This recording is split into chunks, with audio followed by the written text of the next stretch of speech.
Okay, well, I want to welcome everybody this evening. And some of you probably have been participating all day, or maybe this is the first one for some of you for this 2-week session you're going to be involved in. So that's very exciting. I'm sorry we weren't able to do it in person, but this is second best, and maybe the next time we can all meet in person. Some of you may have attended some of my trainings in the past. I train monthly for the CASAs and GALs, and so I'm very happy to see all of you join us this evening. I am Zia Freeman. I am with Coordinated Care. And as you know, Coordinated Care provides the health care for kids in foster care across Washington state. So that includes, of course, extended foster care, alumni, which is 18 to 25-year-olds, and some adoption support that choose to remain with us, as well as we provide coverage for children for 1 year after they return home to birth family once that dependency has been dismissed. Coordinated Care also provides general Medicaid to the public. So if you know someone that has a need of that insurance, perhaps they've lost their job or just financially they are eligible, Coordinated Care is one of the options they can choose. We also have Ambetter on our exchange. My role within the company is that I'm a community educator, which means honestly, I don't have a whole lot to do with Medicaid per se or health care plans in my history. I just happened to find this wonderful job, but my background is in adoption and foster care. So I'm probably lining up with more of those of you who are here.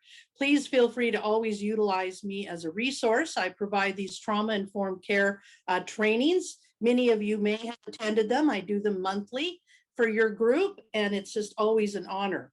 So tonight we're going to talk about food and hygiene because I have been before Coordinated Care, social worker, case manager, doing home studies, following kids after they were placed in homes, providing training for new caregivers, on and on, as well as support groups. And I have found over the many years of my career that food and hygiene issues often are very significant, and they may seem small, but we know that it's the small things that can be very annoying within a family, right? And oftentimes, even today, I still have heard caregivers or professionals discuss this in the realm of it being a discipline issue. And we really need to know that a lot of it is driven by trauma. So we're going to talk a little bit about that. Now, please, there's quite a few of us on here, but you are welcome to use the chat box for questions or comments. If something resonates with you, if you want to add a suggestion, please feel free to put it in the chat box and share it either with everyone here or just send it to me if you really don't want everyone to know who sent that comment. That's fine, because I'd like to get your input as to what you think is important or questions, and know that this entire PowerPoint, I personally put this together from ideas from caregivers and professionals that I've worked with over the years. So this is certainly something built not just out of my knowledge, but from those of you who understand it as well. So as I always do during my trainings, I stop my video. I find it a little distracting, but if you'd like to keep yours on, please feel free to do so. And just know that I am here via chat. Don't worry about interrupting me. Don't worry about any of that. I would like to get your input and your thoughts. And I know that in this hour of the evening, part of my job is to keep you awake too. So let's just jump right in here. So first of all, how do kids develop these behaviors? Well, food and hygiene are very common concerns that caregivers often experience. And I know the majority of you are professionals, but you're working with those families. And so when these folks have these kids put in their home, these are often things that pop up, especially in the first few months to a year of placement. But for some, it can be an ongoing process, especially in regards to food. So we have to remember that these kids often have been removed from dysfunctional situations where they've had either to care for themselves, or they just simply didn't know when food was going to be available, or somebody didn't educate them about hygiene. And then once our children may have been put into the system, they might have been moved from placement to placement. And every caregiver, every person, we all have different rules in our homes around food and hygiene, right? So we have to recognize that oftentimes each new foster parent or a new adoptive parent may believe the child knows all about self-care. And sometimes foster parents feel uncomfortable addressing these issues, especially with older children. And so we have to remember that these kids are often much younger in their maturity, and they need that parental guidance, even if they're in their teen years. Now, we first have to go back and look at this. As I said, this is trauma informed. And so we have to recognize how it impacts the brain. Trauma can have serious consequences for normal development of a child's brain, their chemistry, and the nervous system. These trauma-induced alterations in biology absolutely construct systems and adversely affect brain development, cognitive and academic skills, and language acquisition. And traumatized kids and adolescents can display changes in their levels of stress hormones similar to those seen in adult combat veterans. So recognize that these changes may affect the way traumatized kids and adolescents respond to future stress and may influence their long-term health and coping behaviors. And it is the coping survival skills that we're talking about tonight. So what happens when they are exposed to trauma? Well, first of all, it impacts the attachment, especially when they are removed from the people they care the most about, placed into foster care, and are expected to develop new relationships. These kids often feel that the world is uncertain and unpredictable.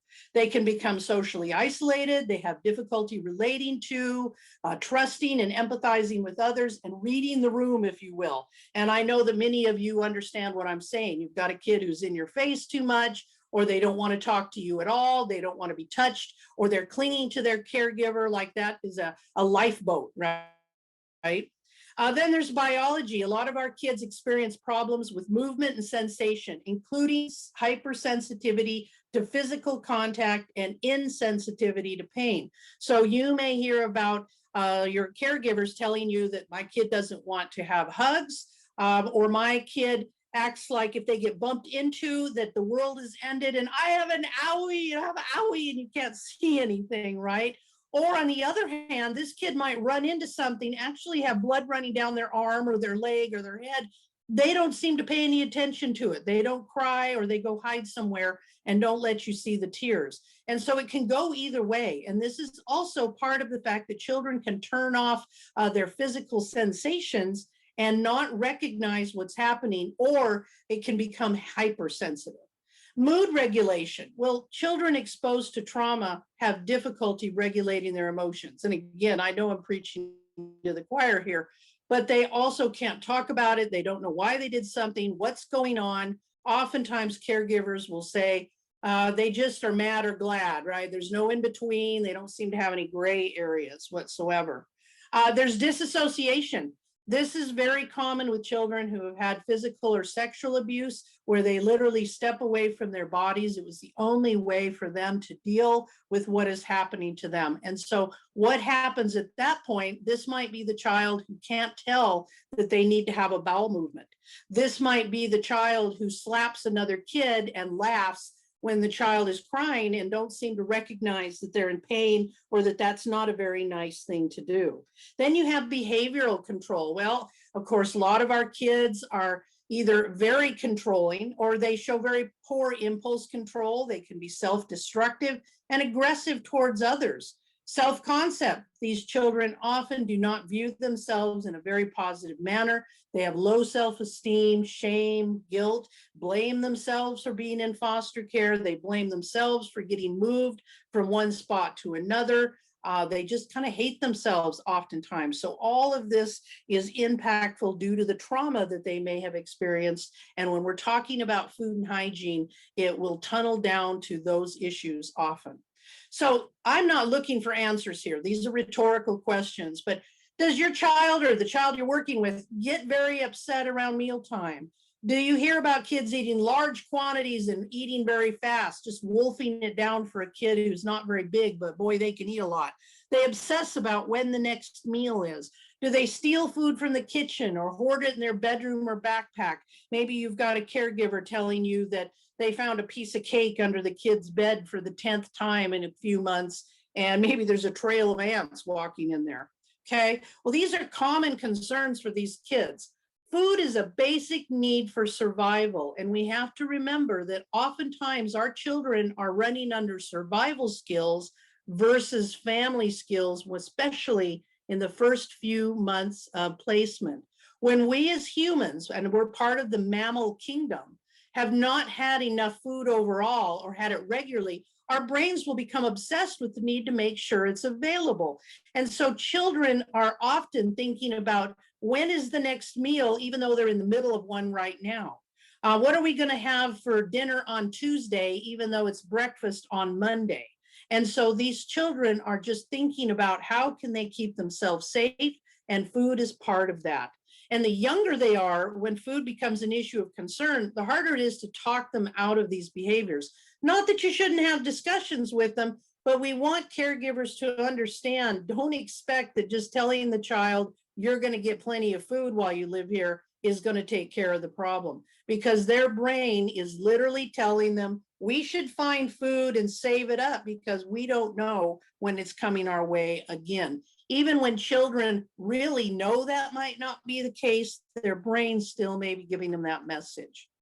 So first of all, don't worry about how much they consume. And I know this can be counterintuitive. Now, unless you've got a kid that eats so much they throw up, that's a bit of a problem, but it isn't that common, right? You'd be surprised how much a kid can stuff away.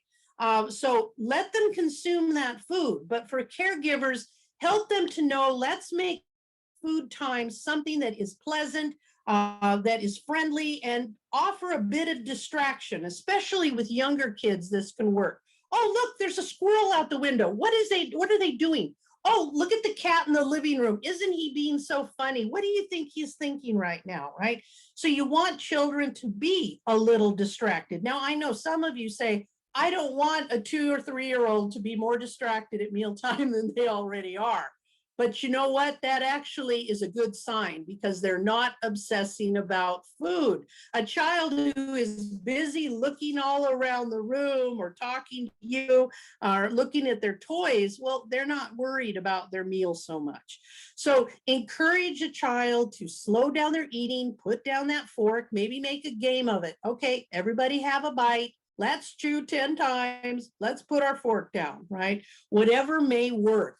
And assure the child, if they say to you, can I have more when I'm done?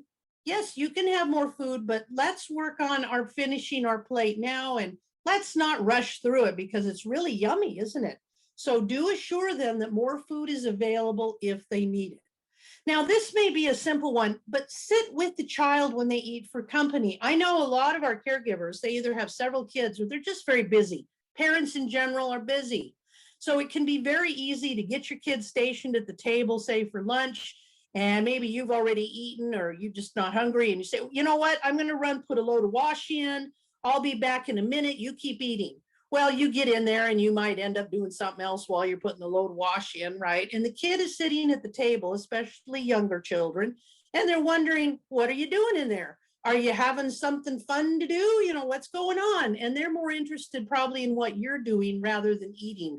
Or they learn the message, I need to hurry up and stuff my face and get this food out of here so that I can get out of my high chair or get off of this table and I can go do something else because here I am by myself.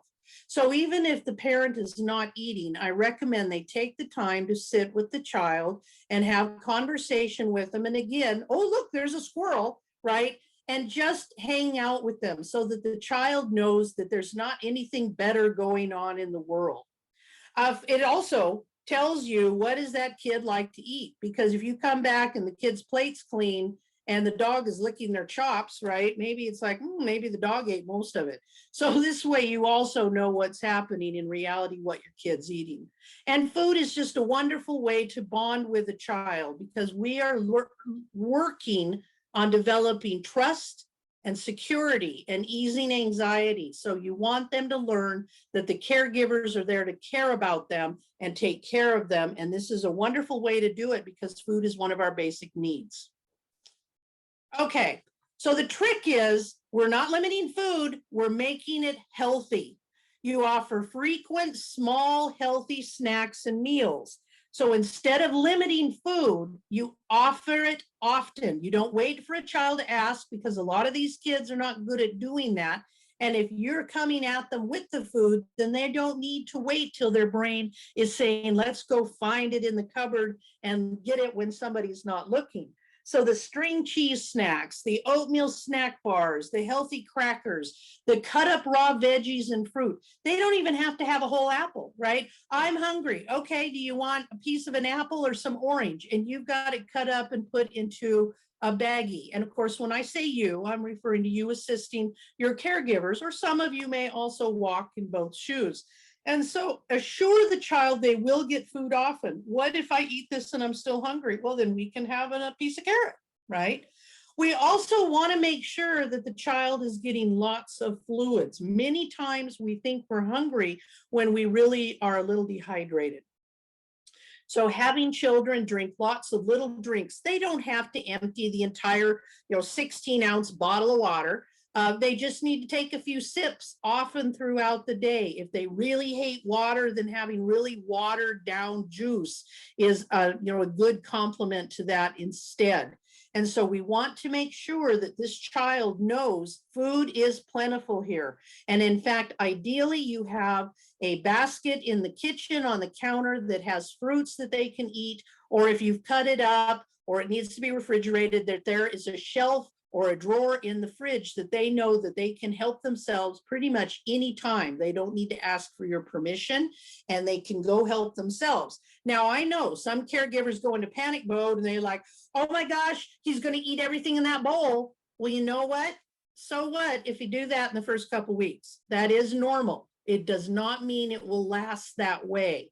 Allow the child, again, to have lots of healthy foods. Now, that doesn't mean that you offer them a bag of chips, or if they say to you, I want potato chips, we're not going to cut them off cold junk food cold turkey, but we're going to limit it. Like, no, we're not going to have chips or cookies right now, or a candy bar, but you can have some apple, a carrot, a piece of celery with some peanut butter, a little bowl of oatmeal, or some decent cereal. Right? And so that can be very helpful. Someone says, do foster parents receive this training as well?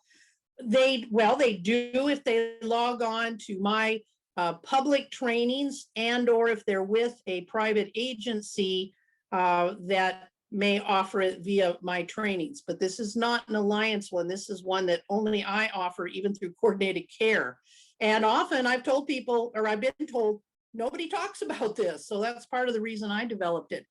But what you can do is encourage a parent to contact me. I can add them to my public training list. You are all welcome to do that as well. All you have to do is share my email and I can add them. Or if you know they're with a private agency, let's see if I offer that agency trainings, or I should say that whether the agency takes advantage of the trainings that we offer.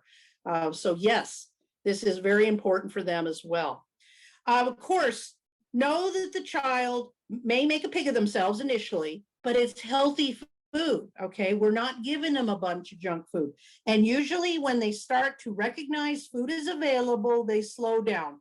And let's be honest, if a child says to you, the only thing I want is a candy bar or a bag of chips, well, they're looking to satisfy their mouth or doing a little emotional eating, right? They're probably not really hungry. Think about it for yourself. When I just want a snack late at night, I'm not staring into my cupboard looking for a carrot.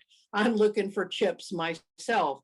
And that sometimes means, oh, Zia, you're not really that hungry, or maybe you really are thirsty.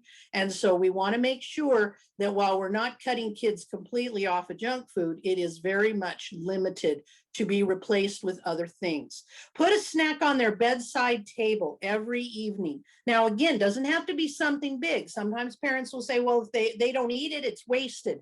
Well, then you just put like 3 slices of apple, or you put out like 1 or 2 crackers from the package. Or if your kid really will eat more, give them the whole package of crackers, and then take it away in the morning. Don't just leave it there to get all brown during the day and expect them to eat it that night, right? But children can know if they wake up at 3 in the morning, because our kids tend to not sleep that well, that they can have that little snack. And of course, all along, encourage them to say, you don't need to put it in the drawer. You don't need to put it under the bed. It's okay to just leave it out to have available for you. It is okay. Now, if you have a child who's going to go through and hoover everything you've got, or has a tendency to scarf up all of the sliced roast beef that you're planning to do, say French dip for dinner, right? Well, if possible, encourage caregivers to put that away. Put those potato chips, those candy bars up in cupboards where kids can't reach it, or literally lock it in your pantry. if it's a child who is going to sneak around you and get it anyway.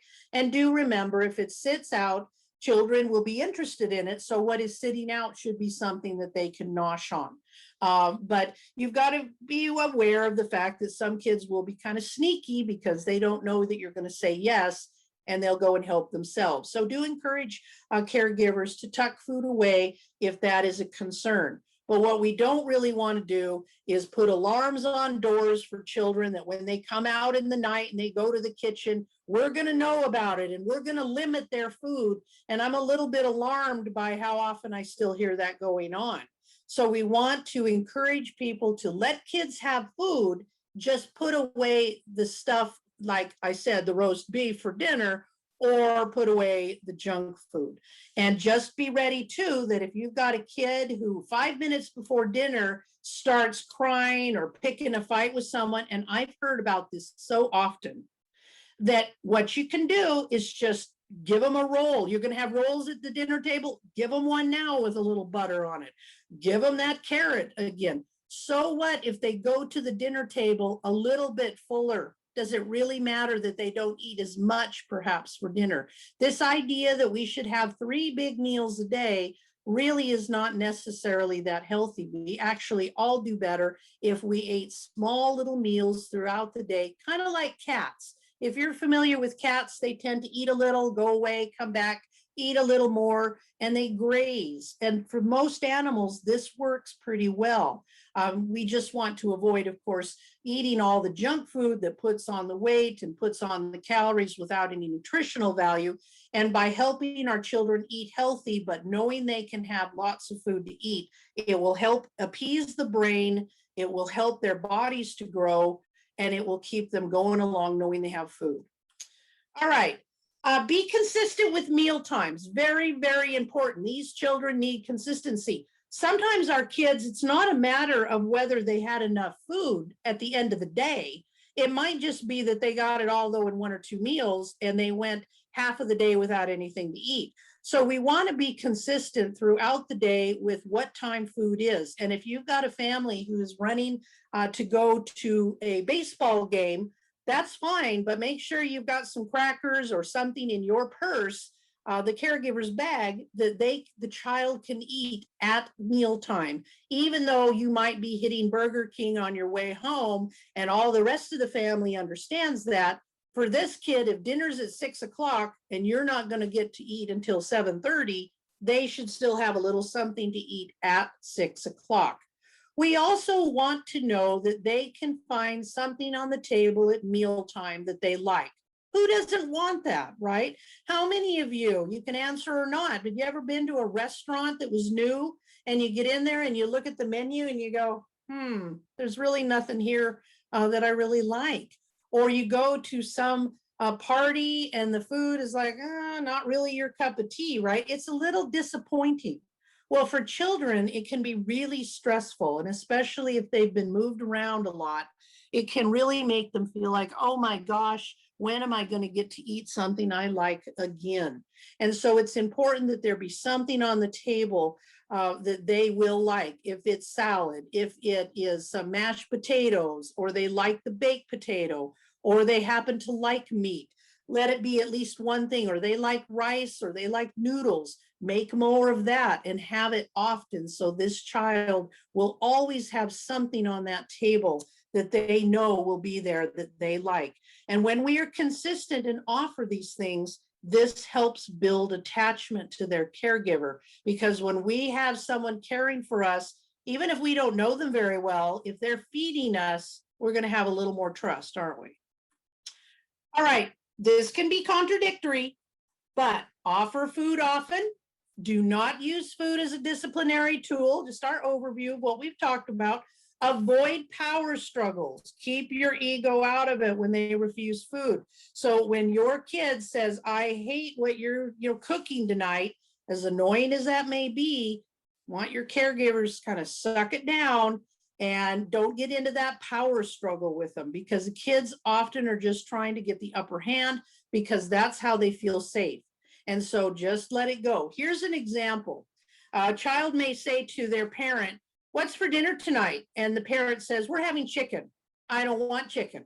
Well, a new parent might say, okay, well, maybe we'll have steak. Well, I don't want steak. All right. How about casserole? No. How about pizza? No. And the parent's getting a little crazy and they know that the kid's turning down things they've eaten before, but the kid just keeps saying no. Well, this is a power struggle, right? This is often a kid who just believes that if I don't go along with the program, I'm safer. So how do we have this discussion? What's for dinner tonight? We're having chicken. I don't want chicken. Well, I'm sorry to hear that, but I think you might like it. However, do you want potatoes or rice with that? Your choice. Oh, my choice. Okay, I want potatoes. Do you want carrots or peas? Oh, I want peas. Okay. Do you want salad with vinegar dressing or do you want ranch? Oh, I want ranch. See, so the child gets some choices where the parent may not really care. Parent may not care whether it's peas or carrots. Go ahead, make that choice.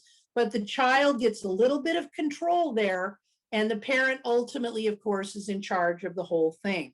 So this is what you want to go. And of course, this works for other things too. Do you want to wear this shirt tomorrow or do you want to wear that shirt tomorrow? Not letting them pick necessarily their entire wardrobe. If you've got a kid who has control issues, it might be this shirt or that shirt, not everything that they have to wear. Remember that you don't want to put a child on a diet. A lot of our kids are overweight, right? The doctor may say, she's a little bit chunky. She could stand to lose a little bit. Well, rather than putting them on a diet and making making this kid eat just diet food and everybody else gets other food, or putting the whole family on this kind of diet, you're feeding them healthy food and you're helping the child grow into their weight. These kids are still growing physically and in muscle. And so they're probably going to get taller and they're going to fill out naturally. So let's not worry about losing weight, but let's try not to gain much more. And of course, you want to get the kids out, get them physically active. Do they know how to ride a bike? Just bouncing one of those big balls from Walmart that are cheap, right, in the driveway with each other, learning to play badminton, even simple things where they can just start to burn a few calories. So this is the important thing too. Don't make that child be put on a diet and feel like they're restricted, because then you are working against the issues completely. So do not make food something to battle over. There's so many other things that you're going to battle over when you're a caregiver, right? This child needs to know they're going to be fed. So parents cannot discipline this out of them. Of course, you can have a discussion. Honey, while you live here, you're going to have plenty of food, I promise. You will absolutely have that, but that is not going to be enough. You're going to have to show it.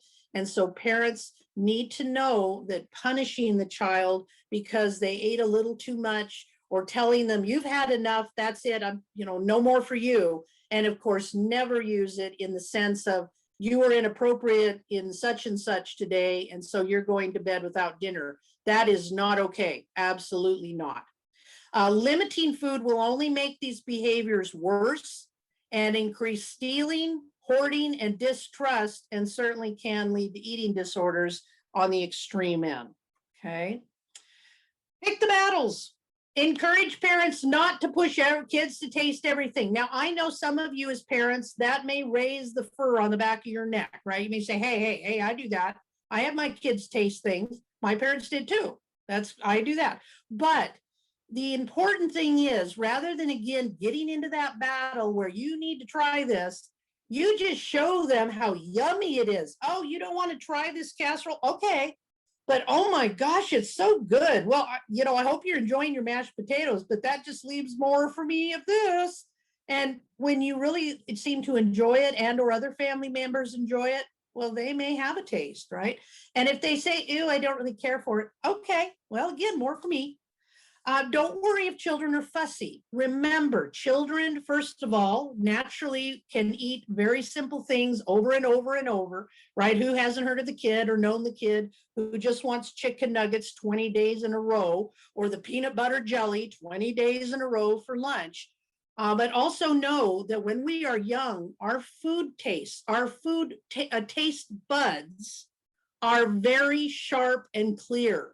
They wear out as we get older. And so often what we might like as adults, a child might find to be, whoa, that is, too spicy, too sour, way too sweet. And here's a little interesting tidbit. As we get older, oftentimes why we crave sugar a little bit more when we get older is because apparently that is one of the things that the taste buds always like, and they never really change. So if you like the candy bar then, you probably still, it tastes good to you now, versus other foods may not taste quite the same as they did when you were younger. But just remember that when you have a child taste something, it might be like, oh, oh, oh. And I bet all of you have had something in your childhood that you now like as an adult, but you didn't when you were a kid. In fact, if you put that in the chat box, I'd love it. What food did your parents maybe insist you try or eat and you didn't care for it, but now you're an adult and you're fine with it or love it? Someone says squash. Okay. Now see, squash is something I still don't like. Didn't like it as a kid, don't like it now. Pizza. Oh, interesting. You didn't like pizza as a kid, but you like pizza now. And of course, we all know foods that our parents loved and we never did. My parents loved liver and onions. Ew, icky.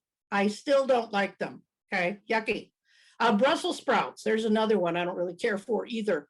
Too many veggies on a pizza. Yeah, and you may love a veggie pizza now. Avocado, there you go. Cooked zucchini. So we all remember these things. So just remember with kids, they tend to have simple tastes.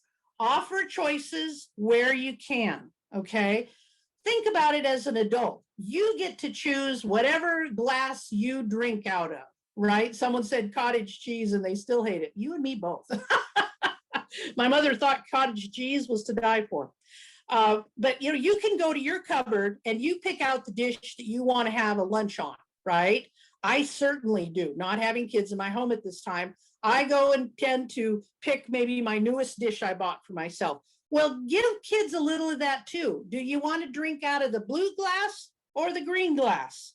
Do you want to eat off of the plate with flowers or maybe the plate with a rabbit on it? Assuming your dishes are a little varied. I'm very eclectic, so my dishes are very different.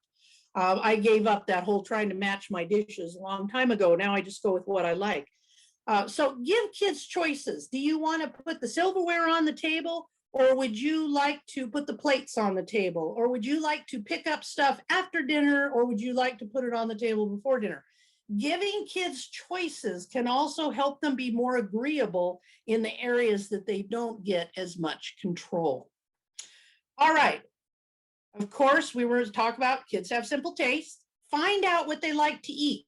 If you've got a new kid on your caseload, ask them on behalf of the parent, what do you like to eat? And then you can share that information with the caregiver. Let the child help families plan meals. This can also help them invest in it more and know that this food is for you. Part of my adoption and foster care experience is international adoption. And boy, this stuff came up so clearly with children that would come from other countries, because they often would get so upset around mealtime. And often a lot of this comes from the fact that when you grow up in a situation where you can smell food cooking, but you don't know if you're going to get enough of it, such as living in an orphanage where there may not have been a lot of money available to give kids as much food as they might have liked, then children might have their little mouths salivating, but they didn't know if they were going to get very much of it. And so if this kid gets upset around mealtime, it might be because they smell it cooking or they see it being prepared, but they're not sure how much of this is going to be mine. So when you help them or let them help you plan a meal, or the caregiver, of course, this helps the child know that they're a little more invested and they probably get to own it a little more. And of course, as the child becomes more trusting, some of these issues will ease, but do know that some kids, mealtime may always be important. If we went without food when we were very young, I've known a lot of young kids that grow into young adults, and while they gave up some of the quirky tendencies, mealtime is still pretty darn important, and they look forward to breakfast, lunch, dinner, and regular snacks. Make sure that kids have food at school that they can get a chance to snack on if needed, and just have that understanding that, yeah, my kid's got a little bit of a food issue. So we just want to recognize that and make sure that they're not feeling like they're going without. All right, here's a side note before we move on to hygiene. Do recognize that in adolescence, there may be the occasional youth who seems determined to stay overweight. They're 16, the doctor has said to them directly, you know what, kiddo, you need to lose a little weight. Or they may even strive to achieve it. I'm going to be big. I'm going to be fat like my dad. I want to be big. This is cool, right? Well, some of it can be a little cultural, but a lot of it may be a protective reaction to past abuse, or knowing that it occurred with someone that they know or cared about. So if I'm fat, if I don't wash, no one will want to touch me. It can be a conscious thought or unconscious. And so we have to have a sense of paying attention to that. And this training is kind of covering the hot spots. It's not going to go into all of those in-depth things. And so please know, if you're hearing about this, you really want to look into therapy and kind of pursue it further. Someone said we had a child who would hide food so that they would buy more and then they could hide that. Yes, hoarding is very common. And so when a parent finds out a kid's hoarding, say, hey, hun, I know you want to save this for later. Don't chastise them, but to say, oh, but we might attract bugs or mice, so we don't want to do this. But here, let's make sure that you have a package of crackers on your table, or a little piece of apple, right? We'll cut it up, put it in a baggie or on a plate. So that's okay. And maybe you do even want put a little thing of crackers in their backpack. Something that's not going to go bad if everybody forgets about it in 3 days, right? But have that discussion, but not in a shame on you sort of way, but just that recognition that children really are driven by this in their brains. Now, if you have a child who's vomiting on purpose, either in private, and you're thinking, uh-oh, is this anorexia? Is this bulimia? Or this might be a child that this is what they do in response to somebody saying no. Now, thank goodness that's not very common, but I had a kid that I worked with several years ago who was about 8 years of age. And instead of having a big old tantrum when her parents said no about something or throwing things, she would just literally vomit right there at the table. Talk about turn everybody off. But it was definitely a concern that was above and beyond just a child needing extra food. So if you've got this going on, you need to be looking into therapy and following up on that. If the child seems to have trouble swallowing or chewing, that really this whole process of eating seems to be uncomfortable to them, then you probably want to get to the doctor, get to the dentist, because a child might have something going on with their teeth. There might be something going on with their throat, and we want to make sure that that's been taken care of. And remember, kids can disassociate. And so just because they look like they're not in pain or uncomfortable, well, it might be something that's been going on for a long time. So you do want to look into that. And if it's a very small child, a toddler, or even an infant, you certainly may want to be looking into occupational therapy in addition to going to the doctor. Go to the doctor first. A child who's not eating, and I'm not talking about the fussy eater or just the light eater, right? Or the one that just wants to eat 2 or 3 things. We might be looking at a sign of eating disorder. So make sure parents do track that. And when you're doing your visits with a family, ask them, how's the kids eating? What do they like to eat? Do you think they're eating enough? Chances are they're going to say, yeah, they probably eat too much. But sometimes you do run across these kids that they really are limiting this, and especially older children, but it can happen in little ones too, okay? All right, any more questions or comments on food? And I will drop the PowerPoint into the box before we're done. And if for some reason I don't, you can email me, I'll send it to you. All right, let's move on. Whoa, we jumped the gun. Hygiene, air freshener, anybody? All right. Again, rhetorical questions. Are you surprised the newly placed 10-year-old doesn't know how to wash their hair? Is the 14-year-old afraid of showers? Does the new teen seem to be avoiding bathing entirely? Are you hearing these things when you talk to the families? Does the kid use half a bottle of shampoo and all the hot water but still have greasy hair? Do they not ever want to change their clothes? These are pretty common. Okay, first of all, hygiene is driven usually by lack of maturity, knowledge, and habit, not so much trauma. That is definitely more for food.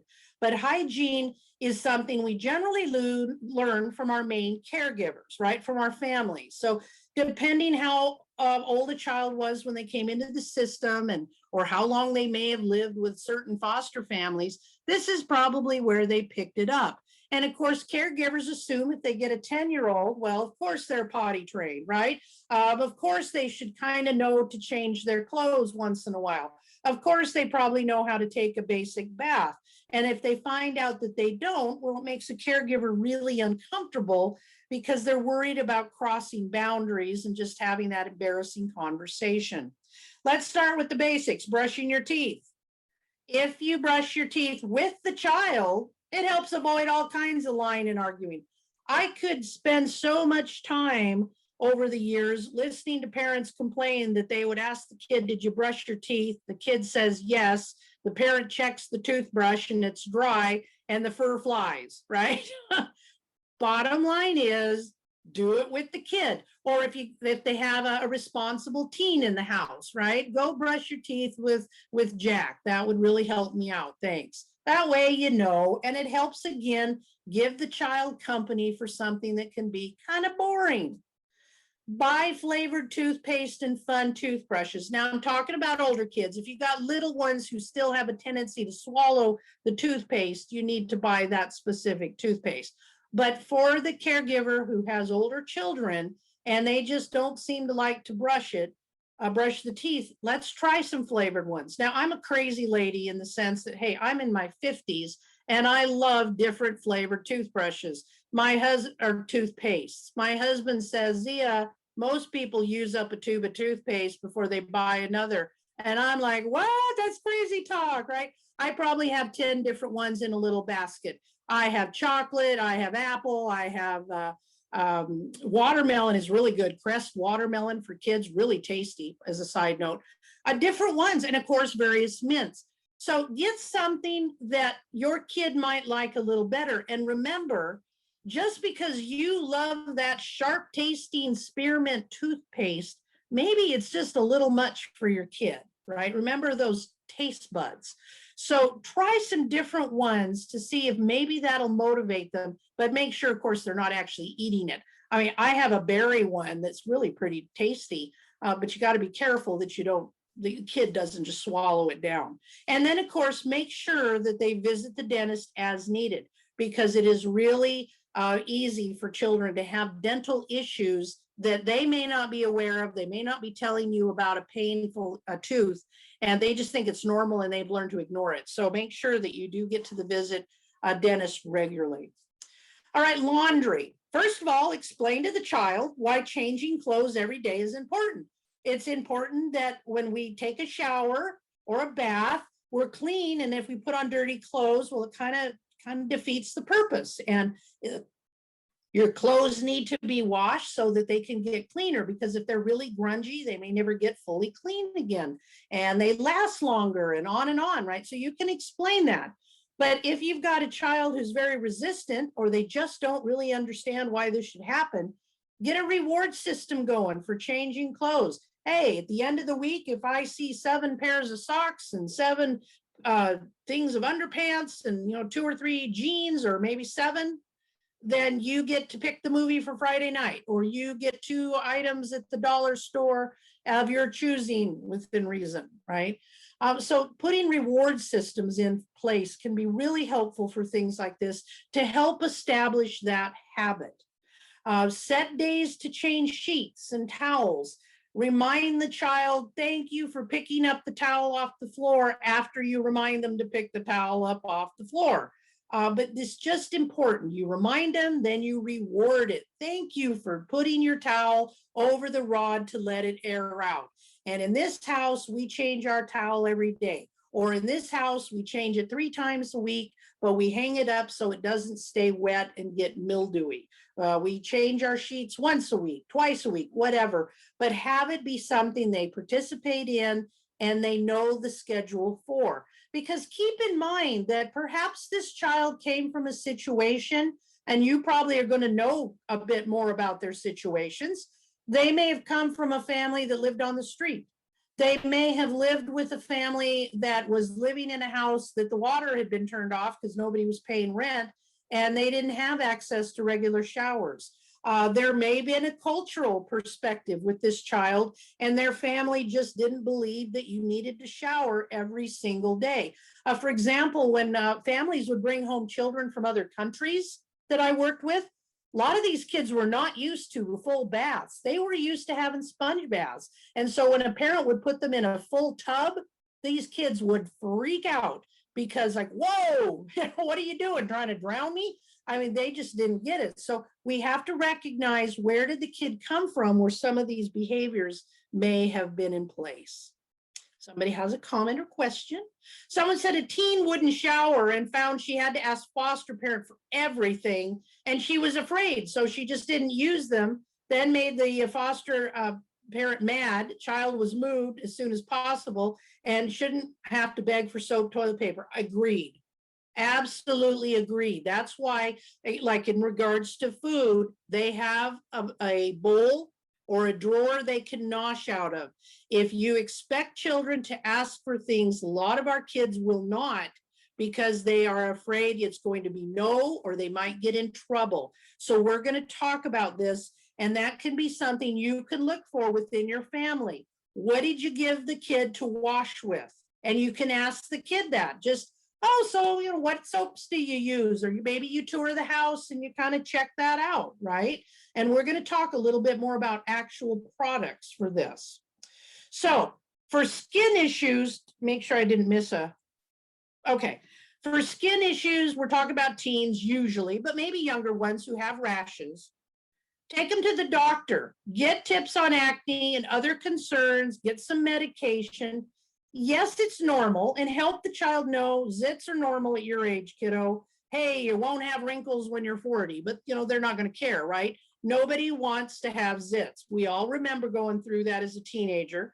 And so help the parent, help the child to know coordinated care, who's going to probably be their healthcare plan, will pay for you to go to the dermatologist. In fact, you can do it by telehealth. You can do it by teledoc, right? Where you can just have a virtual visit for dermatology. And so get those things, but also know various levels of eczema, psoriasis. These are all very normal when somebody is stressed. And so a child may have some weird little rash. Maybe it is a little ringworm or some fungus. That's not, you know, unheard of at all with kids, right? Just make sure that you get taken care of these things so that the kid knows. Someone said, I've seen this with girls who had to ask for female hygiene issues. Yes, not good. We're going to talk about that one too. Thank you for those comments. Absolutely. Okay, here's the product thing here. With a new child, I recommend that parents go and get, if they don't want to buy big products, get this travel size of unscented hypoallergenic soap, shower gels, including laundry detergent, until you know that child does not have sensitive skin. Get tear-free shampoo too, because if your kid doesn't know how to wash their hair very well, then they may get soap in their eyes, and we all remember that feeling. And so get the tear-free stuff even for an older kid. And frankly, it's very mild and very nice for the skin, and it's great for washing off makeup. I got that directly from an eye doctor for me to, you know, use tear-free baby shampoo to wash off your makeup, and it cleans your eyelids. Now, here's a little story. I had a child placed in one of my homes, and the referral for the parents to consider indicated that this guy, he was about 14.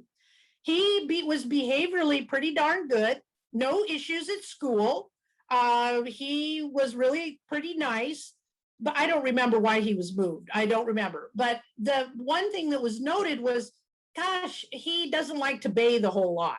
And so the foster parents did find him to be somewhat disagreeable in that area. Okay, well, the parents said, you know, I'll take you. We'll work with that. How hard can it be, right? Well, they take this 14-year-old, sure enough, nice kid, no problems. He was agreeable. He was polite.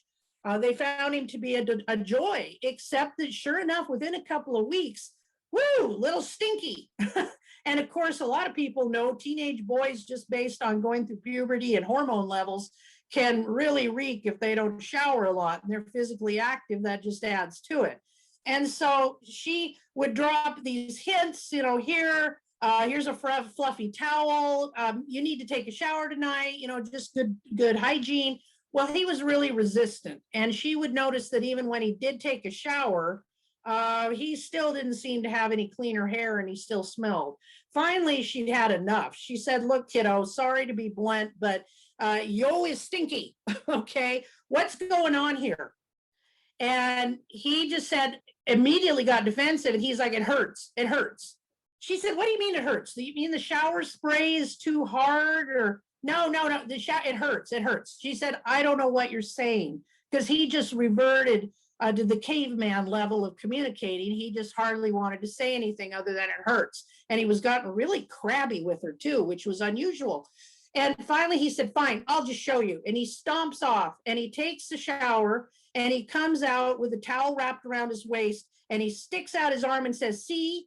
And his arm was flaming red and had little white bumps starting to develop on it. And she looks at his arm and she touches it and he's just really hot. And he, of course, says, ow. And she says, oh my gosh, hun, I think you're having an allergic reaction to something, probably the soap I gave you. Because she said, I just gave him whatever my husband was using at the time, probably Dial or Zest or, whatever. Well, and this was a white kid, I should say. This was a white kid. So she wasn't being ignorant of race. She just thought, okay, because she had other kids, this was no issue. Well, she said, you're having a reaction. So let me give you a soap that I have that is mild, and, gave him something like Dove or, something that was very mild. And she said, I'm sorry, let's get this figured out. Well, it was a little better apparently with these other soaps, but it still was a problem. So she got him into the doctor, and he said this had been happening. The child said this had been happening a long time. Well, she gets him to the dermatologist, and the dermatologist did some tests and said, whoa, this kid's really got some serious allergies to some products. And so here, why don't you use this medical cream type cleanser? No soaps at all in it, much better. He uses this stuff and he comes out of the shower and he shows his arm and it's just pink. It's not ouchy looking. And he said, it doesn't hurt. And it was like, yay, right? And the same for the shampoo. Got him a really gentle shampoo. And this kid started being like every other teenager. He'd live in the shower and he'd use up the hot water, but he was actually washing. And here was an example of a child. This had been going on for quite some time. He had been in foster care for many years, but he just thought he was weird. It was his fault. Remember, our kids blame themselves for things that are none of their doing. And he just didn't want to tell anybody. And like a lot of our kids, he just got crabby, defensive, and didn't want to talk about it. And so problem solved. But boy, that parent learned a lot. So that long story short, just really encourage caregivers to have this sensitivity for their kids until they know that kid's just got regular skin and can tolerate more than that. Okay. Honor the skin you are in. If you've got a child on your caseload who's of another race, make sure that parent has been educated on taking care of skin and hair. Of course, there's lots of information out there on African American hair, Native American hair, and of course the child may be of mixed race and it may or may not be of an issue, or they could be the same race as the parent, but they just are different skin and hair than the parent. Just like a child with allergies, well, what's the hair like? And so let's make sure that everybody recognizes that and gets products for that child's needs and helps them find a hairstyle for what works with their hair, right? Of course, keep in mind, again, cultural differences can be part of it. So you just want to have a discussion with the kid. What products have they used? What did they like about a previous home? Or what did they use when they were with their family? And just knowing all of that, and that can really help and kind of ward off any concerns. Little ones love baths most of the time. Now, many of you know this, and your caregivers may or may not, but I've known many foster parents or adoptive parents who didn't have birth children, and so they would get a kid for the first time who might be older, and they may not realize the little ones really do like bathing. It's a wonderful way to help them with some of their physical skills. They get to play in the tub. You can get fun things to make them enjoy baths more, soap crayons, colorful sponges, bath toys. I wish I had a big bathtub. I'd probably have more of this than I should at my age. You can get those wonderful bath bombs that turn the water different colors. I mean, this can be great, but little ones really do prefer bathing to showers. Oftentimes, children under 5 think of showers as like being waterboarded. Okay, so we have to remember they don't like that water pounding down on their heads. As adults, we may love it, but they do not. So children should be bathing unless you know for sure that they do like showers, and just make sure that someone does a little rinse of them though after that bath to get that product off, no matter how gentle it's supposed to be. If you have little ones, of course, a lot of you know this already, but if you have a very small toddler or of course infants, put that laundry basket with holes in it in the tub, fill up the tub, the water flows through the laundry basket, and it helps that slippery child to be contained, and also can give a child a little security who may feel a little bit weird in a big old tub. So that's an idea to share too. Make sure that the caregiver knows they need to be nearby, even with an older child who wants the privacy, but the door's closed, but the parent's nearby in case the child needs help. Or if you've got, say, a 4-year-old who's sitting in the tub and they're happily playing with their toys, maybe the parent is sitting on the toilet just reading their book, looking at their email, and letting the kid just play away, but making sure that you're keeping an eye on them for safety.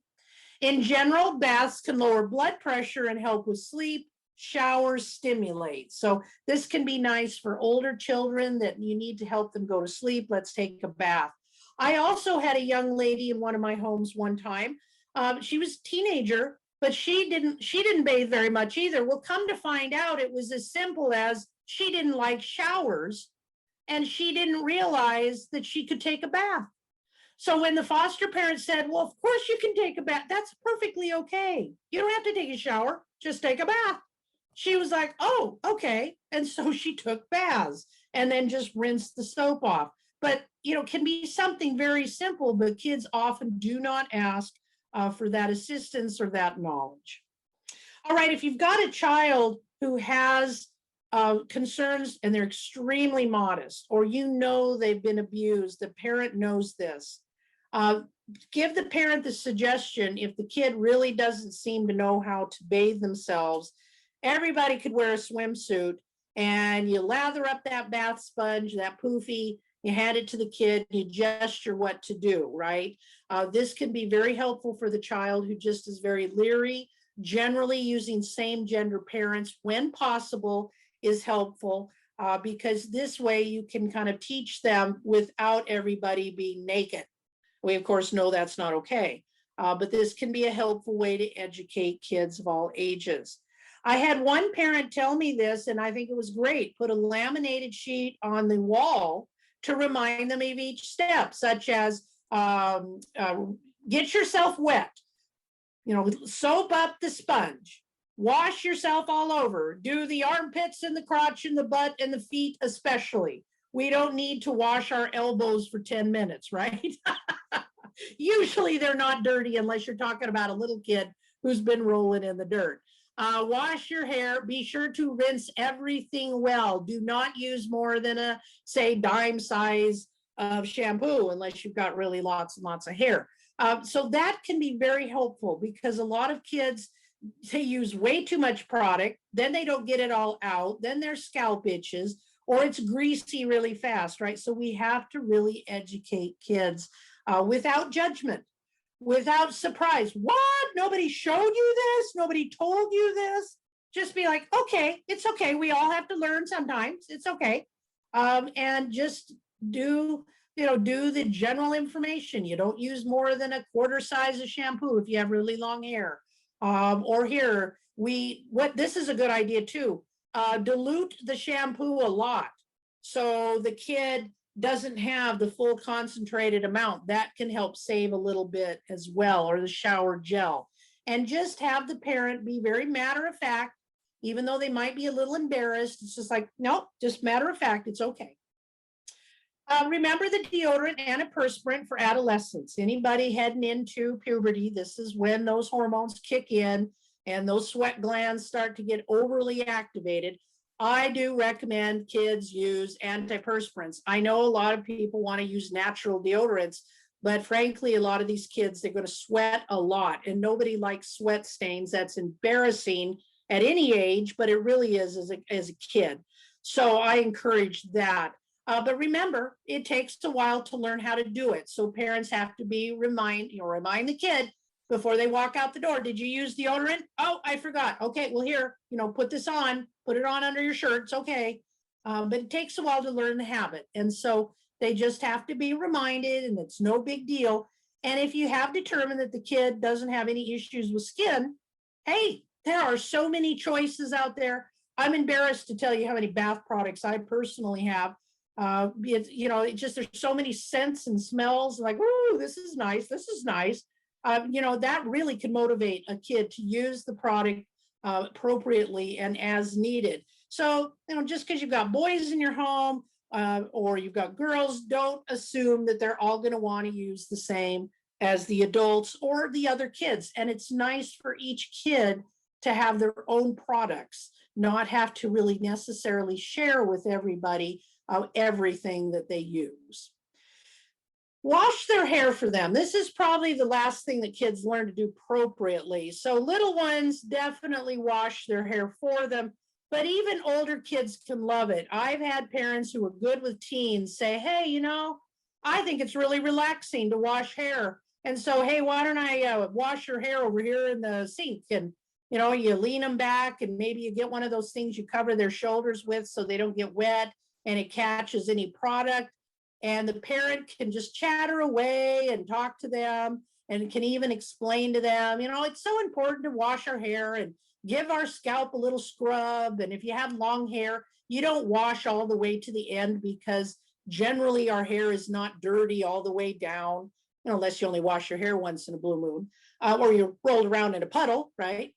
And this can be a great way to bond with kids. And I've known some parents whose teens have actually said, would you wash my hair for me tonight, right?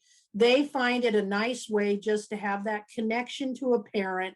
And so I always recommend parents give it a try if you've got an older kid who you're not sure they quite know how to do this. Of course, remember, the tear-free shampoo is so important. Now, help a child to get a good hairstyle, but remember, you can't cut it or permanently use a different hair color without approval of DCYF. For those of you who've had trainings with me, I tend to have a different hair color. This week, I'm back to my normal, golden blonde. But a lot of times I have pink or some other color in my hair. Well, you can use the temporary ones with kids, but anything above that, you need to get permission first, and help them, though, find a style they like with permission from DCYF, and brush their hair for them and help them to know how to take care of it. And brushing can be soothing, wonderful for relaxation, and can help develop a physical connection without the traditional hugs and kisses. I've known many an older kid who will either brush their foster mom or maybe their foster dad's hair, or they want to do their nail polish, right? But it's a way for them to have contact with the adult without doing actual hugs. And so it can be really helpful when you integrate this with hygiene, or when you're doing it even with food and you offer them a snack that you've had in your hand, like, oh, here, taste this carrot. What do you think, right? Or taste this little bite of casserole. These are all nice little gestures that can help us connect to somebody.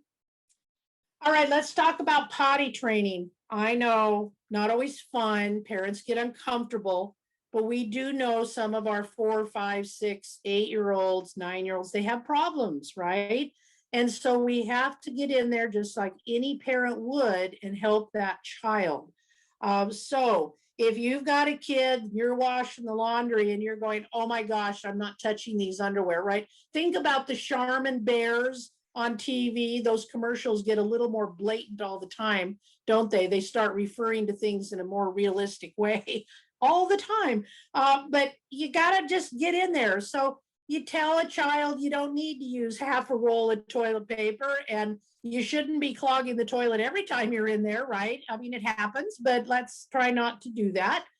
Just be matter of fact, help the caregiver to know when they talk to you about this. It's okay to be embarrassed, but the kid just needs to know.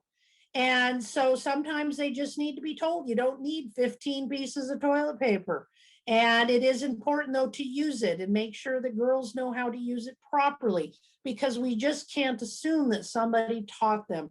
Many times children are passed from one caregiver to another without some of these things being addressed. And of course, if your kid is older and they're wetting the bed, or they have tendencies to be a little poopy, then you also do want to make sure that it's not physically driven by something, if there might be a concern there. Now, menstruation can be an issue just like using the toilet paper. A lot of girls view this as absolutely awful because they either know that this is when they had an older sibling become sexually abused, or this is when I'm going to suddenly get pregnant, right? Do they know how to get pregnant? Do they know how babies are made?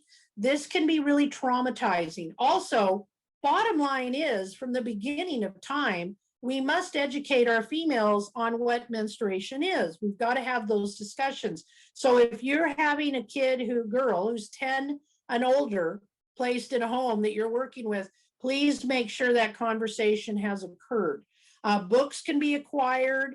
You can go to a nurse to have this discussion, or a doctor, or a clinic, or somewhere, if this is something that the foster parent just feels a little weird about.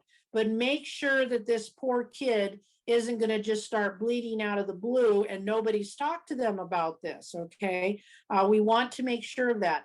Use a reward system for good behavior, such as you put your pads in the garbage, you flushed your tampon. I mean, whatever the rules may be within that home, they can use a reward system for that child.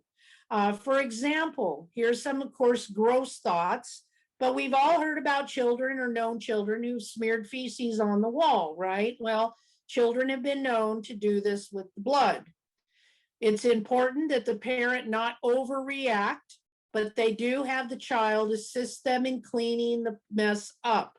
This is something that you chose to do, so we need to clean it without yelling and demeaning and carrying on, but you do need to help clean it up. If you wet the bed, we are not blaming you, but it's important that you pull the sheets off and go put them in the laundry, please, and I will wash them when I get to it. Or if they're older, a teenager, then maybe they need to learn how to use the wash themselves, if that's an appropriate time to do that. But again, without judgment, without anger, just make sure that the child also knows what is available out there. Maybe this girl lives with a mom who prefers tampons, but the girl is wigged out by that. Okay, let's give them pads, and vice versa. So let's make sure that they don't have to ask for products, but let's help them also understand choices and make sure they are using something. And so, yes, it's a hard conversation, but one you want to make sure, if you've got girls of that age, how's that going? How's that going within the home? And hopefully your caregivers do understand it and make sure that they're not handing out, the tampons one by one, or the kid's not going to get any if they don't ask me to buy them for them, or they have to use what I use. Yeah, let's not go there, right? So help educate them when you can. All right, a little secondary thing. We've heard of enuresis and caprices. That's when there's uncontrolled wetting, uncontrolled pooping, and this, of course, is often driven by trauma. If you have a parent who's considering a child with these issues, they need to do some educating and understand what it's going to take to live with that kid. These are not behaviors you can just fix in a week or two. So parents really needed to be committed to the long haul if this is something they're considering in a child. If it pops up, the child's already in the home, well, let's do some educating on this, get them to the doctor, make sure that we've had physical workups to see if there's something physical going on that may be contributing to this. This is often driven by trauma, control, and fear. So a child who holds it in is controlling their body. Remember, our kids don't have a lot of control over things. They control what goes into their body to some degree, and certainly when it comes out. And so those are sometimes the only thing they feel in control of. And so we just have to remember, have the child participate in the cleanup, but without judgment, no discipline involved, and get some ideas and some assistance with these issues from the doctor, and perhaps do some occupational therapy with someone who understands this topic. All right, so in conclusion on this one, it is normal for young kids to not care much about hygiene. I don't want you to all think, oh my gosh, my 6-year-old doesn't want to take a bath. Does that mean they're traumatized? No, no, no. We all know little kids are too busy, right? They don't come in the house to go to the bathroom. They're too busy playing. They don't care about bathing. They're too busy doing whatever, right? But if a teenager really is avoiding bathing, it often is a sign of depression.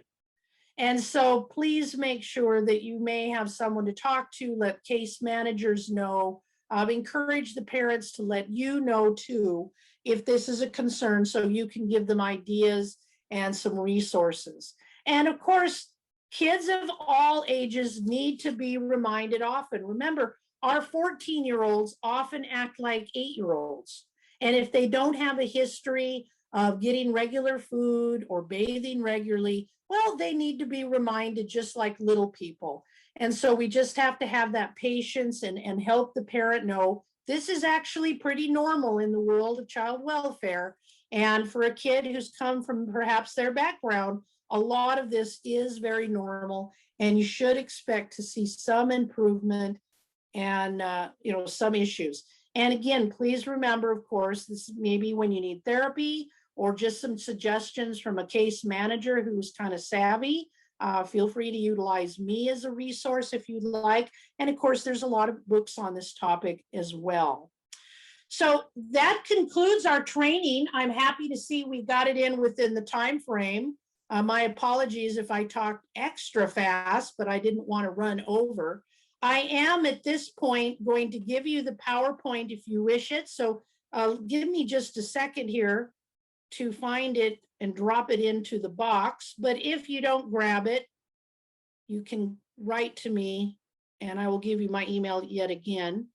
Let me just find it in my files. There it is. Okay.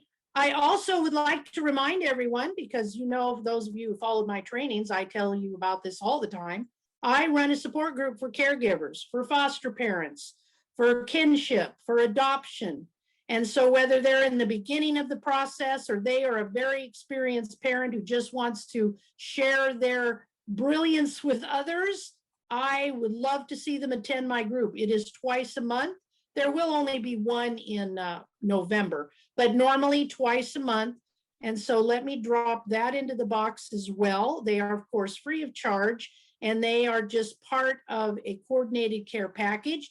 But even if you work with someone that doesn't happen to have a kid on coordinated care, feel free to refer them to my group. I've run them for many, many years, so I love it. I think it's a wonderful resource for any parent to go to a support group. And of course, any of these topics, if they're having a concern, they can bring them up. But we talk about everything at these groups, and they can come and know it's confidential, know that it is just a safe place to be frank and honest and laugh and share their concerns. So any questions or comments? Zia, this is Ryan. I just wanted to let folks know there's a link to an evaluation for you. And if they don't have to do it right now, but if they could fill that out, that would give us some great feedback about the session and yes, be able to wonderful. provide you some feedback. Yes, yes. So thanks so much. There's my email again. I will be training again Tuesday, Wednesday, and Thursday night of this week in the 6 o'clock slot. If you are interested, someone said diarrhea can be a sign of a health problem too. Yes, thank you. Thank you, Nancy, for mentioning that. If using a lot of toilet paper could be something going on, right? Thank you. That I should actually put that into the training. That's a very good point.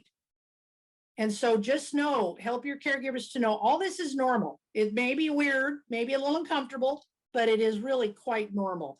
And kids need to know that too. Okay. Well, if there's not any other questions, I know you're probably, some of you, quite tired from a day perhaps of doing this. Someone said, when I had my granddaughter for years, trauma bathing was our biggest long-term problem. Yes. Yeah, food and hygiene can sometimes be the real sticklers. That's why I put together this training. You don't think they would be, but they are. It's a little bit like the holiday stress that's going to be up this week. You don't think about holidays as being that big of a deal for kids, but for kids and adults, it can really be a bear sometimes. So I will shamelessly plug that training that's coming up this week as well.